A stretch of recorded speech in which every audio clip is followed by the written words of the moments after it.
नमस्ते folks, welcome back to the channel. तो जैसा कि आप लोग को पता है कि हमने एम की सीरीज स्टार्ट कर दी है, एम कोर्स स्टार्ट कर दिया है और आज हम फोर्थ पॉइंट देखने वाले हैं। और जिस किसी ने अभी तक फर्स्ट सेकंड थर्ड पॉइंट नहीं कवर किए हैं तो प्लीज़ पहले उन वीडियो पे जाके चेकआउट करिए और उन वीडियो को देखिए। तो वहाँ पे हमने सीखा है कि एम होता क्या है और एम पेज कैसे क्रिएट करते हैं और एम पेज पे हम इमेज कैसे इंक्लूड कर सकते हैं।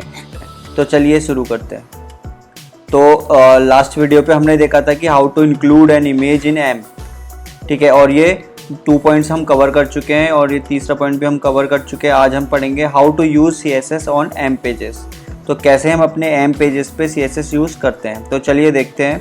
यहाँ पे मैंने जैसा कि मैंने आपको लास्ट वीडियो पे बताया था कि HTML स्ट्रक्चर और अपनी एक इमेज लगाना बताया था, ठीक है।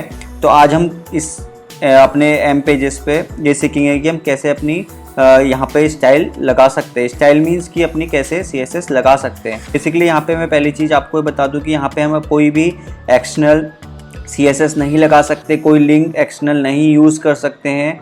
बिकॉज उसका भी एक रीज़न होता है, क्योंकि एम एक लाइट वेट होता है जो कि परफॉर्मेंस के लिए बहुत अच्छा होता है।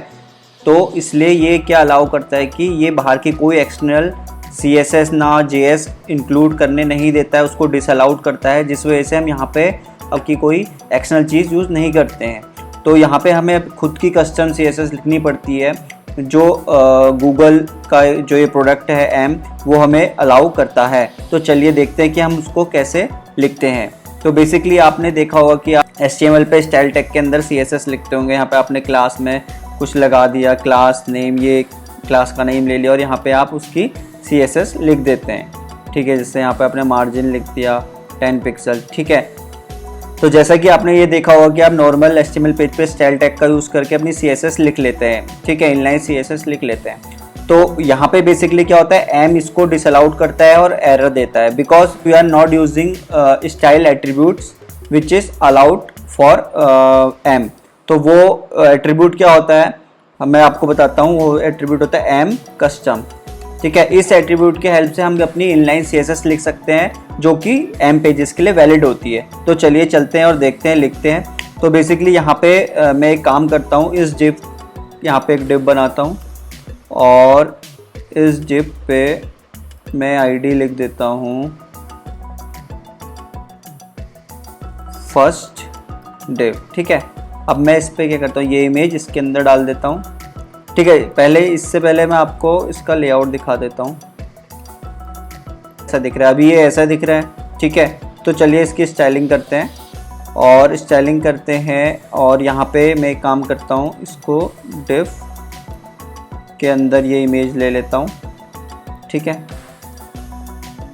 और यहाँ पे डिव को ID या क्लास आप कुछ भी दे सकते हैं, मैं ID दे रहा हूँ, ठीक है। फर्स्ट डिव आप कुछ भी नाम लिख सकते हैं, बस मैं ऐसे ही चेक करने के लिए लिख रहा हूँ। तो इसको रिमूव कर देते हैं बिकॉज हमारे पास ऐसी कोई क्लास नहीं है अभी। तो मैंने यहाँ पे ID लिया तो हैश का यूज़ करेंगे और अपना इनलाइन CSS लिखेंगे। तो मैं यहाँ पे दे देता हूँ बैकग्राउंड कलर, आपको दिखाने के लिए पिंक ले लेते हैं, ठीक है, पिंक, ठीक है। चलिए देखते हैं, इसको सेव करते हैं, ब्राउज़र पे देखते हैं आया नहीं आया। तो ये देखिए इसका बैकग्राउंड आ गया है।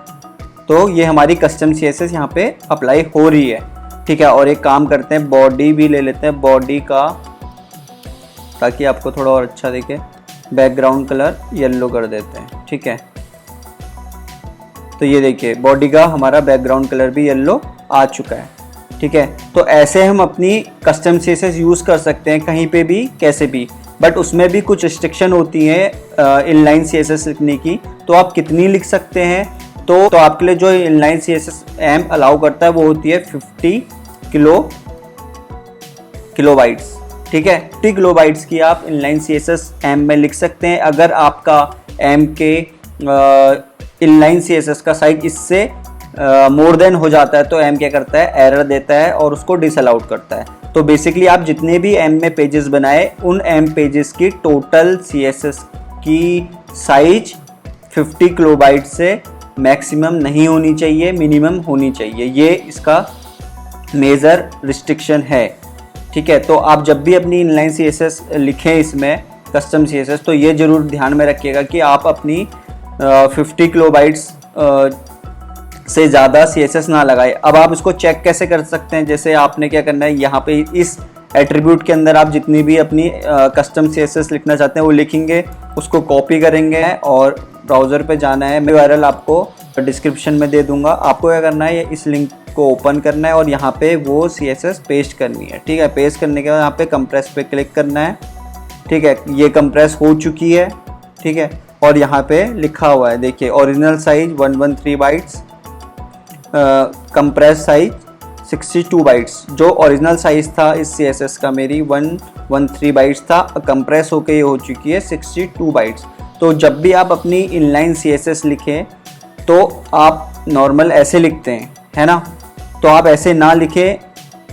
अगर आप ऐसे लिखते भी हैं तो उसको ज़रूर मिनीफाई करें। मिनीफाई कैसे करना है, अपनी पूरी इनलाइन CSS को जो कि आपके स्टाइल AMP कस्टम टैग के अंदर होगी उसको कॉपी करना है और ब्राउज़र पे आना है। तो यहाँ पे आके आपको उसको पेस्ट कर देना है और यहाँ पे कंप्रेस पे क्लिक करना है। तो ये देखिए अब हमारा 113 ओरिजिनल था और 62 रिड्यूस होके 62 हो गया। तो हमारे लिए बेनिफिट है और ज़्यादा इसमें इसकी कस्टम CSS लिख सकते हैं। तो आपको बस ये कॉपी करना है और अपने कोड पे जाना है, वापस इसको रिमूव करके उस वाली को पेस्ट कर देना है। ठीक है, तो ऐसे आप अपनी इनलाइन कस्टम CSS लिख सकते हैं। ठीक है, अगर आप इसमें और भी CSS लगाना चाहते हैं तो वो भी लगा सकते हैं। यहाँ पे आप पहले लिख लीजिए, जैसे मैं यहाँ पे लगा देता हूँ क्लास, एक और लगा के दिखा देता हूँ आपको। क्लास में लेता हूँ उसकी पैरा। ठीक है, इस पैरा पे लगाता हूँ। ठीक है, डॉट और इसका बैकग्राउंड कलर दे देते हैं हम रेड। ठीक है, अब बेसिकली मैं आपको यहाँ पे ज़्यादा CSS नहीं बता रहा हूँ क्योंकि हमारा ज़्यादा फोकस है AMP के डेवलपमेंट पे। तो बस आपको ये बता रहा हूँ कि आप अपनी इनलाइन CSS कैसे लिख सकते हैं with use of the AMP custom tag. ठीक है, इस आप जब भी अपनी इनलाइन CSS लिखे आप इस टैग के अंदर लिखिएगा और यहाँ पे अपनी जैसे आप नॉर्मल HTML पेज पे CSS लगाते हैं वो लिख सकते हैं। बट एक चीज़ ये ध्यान रखिएगा, जब भी आप अपनी इनलाइन CSS लिखे तो उसको ज़रूर मिनीफाइड करें। ठीक है, मिनीफाइड कैसे करना है वो मैंने अभी आपको बताया, फिर से बताता हूँ। ये इसको कॉपी करना है, ब्राउज़र पे जाना है और ये लिंक ओपन करना है। ठीक है, और यहाँ पे पेस्ट कर देना है। ठीक है, पेस्ट करके कंप्रेस करना है तो ये मिनीफाइड आ जाएगी। इसको कॉपी करना है। अगर आपको चेक करना है कि कितनी किलोबाइट्स की होगी तो यहाँ पे लिखा हुआ मिल जाएगा। तो वापस इसको जाना है और यहाँ पे पेस्ट कर देना है। ठीक है, यहाँ से कट करके इसके आगे पेस्ट कर देना है। और ब्राउज़र पे अगर हम आएंगे, अब हम चेक करेंगे तो ये देखिए ये जो हमारा पैराग्राफ था ये हमारा रेड हो चुका है। तो बेसिकली ऐसे ही हम अपने AMP पेजेस पे इनलाइन CSS लिखते हैं। क्योंकि कुछ ऐसे एक्सटर्नल लिंक होते हैं जो AMP अलाउ करता है फ़ॉन्ट साइज के लिए ओनली। ठीक है, तो मैं वो बताता हूँ कि वो कौन सा लिंक है जो फ़ॉन्ट साइज के लिए अलाउ होता है। तो बेसिकली बाय डिफ़ॉल्ट हमारा टेक्स्ट का फ़ॉन्ट क्या दिख रहा है, ऐसे दिख रहा है। तो अगर हम चाहते हैं कि हम इसको कोई दूसरे तरीके में दिखाएं यूज़र को, है ना, तो उसको हम कैसे करते हैं, उसके लिए भी AMP अलाउ करता है एक एक्सटर्नल लिंक जो कि ये है। ठीक है, जो कि हम लिंक टैग पे करते हैं। मैं आपको करके दिखाता हूँ। ठीक है, आप वो बेसिकली ये हमेशा याद रखना कि वो लिंक टैग को आप हमेशा अपने हेड टैग के अंदर इंक्लूड करिएगा। ठीक है, यहाँ पे आप ये जो फैमिली का नाम है फ़ॉन्ट फैमिली का, यहाँ पे आप कुछ भी ले सकते हैं। यहाँ पे टेंग्री लाइन लिखी हुई है तो यहाँ पे आप कुछ भी ले सकते हैं। ये चीज़ आप यूज़ कर सकते हैं। और इसमें भी कुछ ऐसे URLs होते हैं जो कि 4 या 5 URLs होते हैं जो AMP अलाउ करता है, वो भी मैं आपको बता देता हूँ। एक है typography.com की, ये लिंक HTTPS क्लाउड से आती है। जो एक fonts.com की fast.font.com net एंड गूगल की अलाउ करता है font.googleapis.com जो हमने ऊपर यूज़ करी हुई है। टाइपकिट की यूज़ करता है और फॉन्ट ऑसम की यूज़ करता है, वो चाहे बूटस्ट्रैप की हो चाहे वो यूज़ फॉन्ट ऑसम की हो। आपको क्या करना है, अगर इन साइटों की अगर आपको अच्छी लगती है तो आप यहाँ से इसको कॉपी कर सकते हैं। कॉपी करके इसकी जगह इसको रिप्लेस कर सकते हैं। ठीक है, बस आपने इतना करना है। इसमें आपको लिंक प्रोवाइड करवा दूंगा डिस्क्रिप्शन में, कौन कौन से हमारे पास URL से होते हैं जो AMP पेज अलाउ करता है एक्सटर्नल CSS के फॉन्ट के लिए। ठीक है, तो ये मैंने आपको बता दिया कि 15 किलोबाइट से ज़्यादा आप CSS नहीं लिख सकते हैं। बट एक चीज़ और हमेशा याद रखिएगा, कुछ ऐसे एट्रीब्यूट्स होते हैं जो AMP अलाउ नहीं करता, वो मैं आपको बताता हूँ वो क्या होता है। चलिए देखते हैं उनको भी। तो बेसिकली देखो, ये डिसअलाउड स्टाइल्स होते हैं जो आप AMP में यूज़ नहीं कर सकते। ठीक है, आपने कुछ प्रॉपर्टीज़ देखी होंगी उसकी CSS की। आपने नॉर्मल HTML पेज पे नॉट इम्पोर्टेंट आप बहुत बार यूज़ करते होंगे, बट यहाँ पे वो बैंड है, आप एम पे यूज़ नहीं कर सकते नॉट इम्पोर्टेंट का यूज़। यहाँ पे लिखा हुआ भी है बैंड स्टाइल जो एम ने करी हुई है, not important you can't use, ठीक है। डिस्क्रिप्शन में लिखा है use and reference to not important is not allowed, ठीक है, यहाँ पे लिखा हुआ भी है। और दूसरा है link rel stylesheet disallowed with the exception of custom fonts.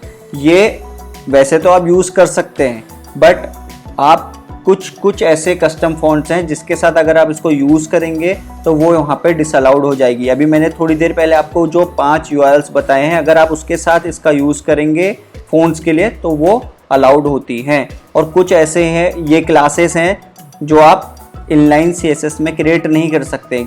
इसका मतलब ये है कि जैसे हम कुछ भी कोई भी टैग को हम क्लास का नाम देते हैं, ID देते हैं, क्लास किसी भी नाम से बनाते हैं, बट यहाँ पे आप I- इस नाम से कोई क्लास नहीं बना सकते। अगर आप इस नाम से कोई क्लास पे अपनी इनलाइन CSS लिखेंगे तो वो वहाँ पे M की एरर होगी। तो ये 3 चीज़ें थी जो कि बैंड हैं, जो आप यूज़ नहीं कर सकते हैं। आपको फिर से बता दूं कि आज हमने क्या क्या कवर किया हुआ है, कौन कौन से पॉइंट्स कवर किए हुए हैं। फर्स्ट हमने देखा कि use inline CSS inside the style AMP custom tag, ठीक है। पहले ये चीज़ देखी कि आपको अगर अपनी इनलाइन CSS लिखनी है तो आपको इस टैग के अंदर लिखनी होगी, ठीक है। ये हमारा पहला था। तो सेकेंड ये था inline CSS size should not be more than 50 kilobytes, ठीक है। और तीसरा ये आफ्टर राइट CSS, तो तीसरा ये था आफ्टर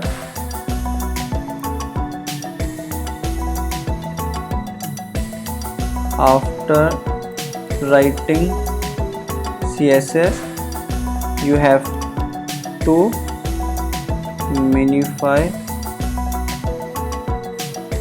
minify the CSS, ठीक है। तो ये 3 चीज़ें थी जो आपको याद रखनी पड़ेगी कि फर्स्ट आपने अपनी कस्टम CSS कैसे यूज़ करनी है और कितने साइज से ऊपर की यूज़ नहीं करनी है। एंड तीसरी है कि आप अपनी CSS लिखने के बाद उसको ज़रूर मिनिफाई करिए, ठीक है। तो ये थी आज की वीडियो, कैसे आप अपने HTML पेजेस पे इनलाइन CSS का यूज़ कर सकते हैं। तो अगर आपको वीडियो इन्फॉर्मेटिव लगी हो, अच्छी लगी हो, तो प्लीज़ वीडियो को लाइक करिए और चैनल को सब्सक्राइब कीजिए। तो मिलते हैं नेक्स्ट वीडियो पे। Thanks for watching.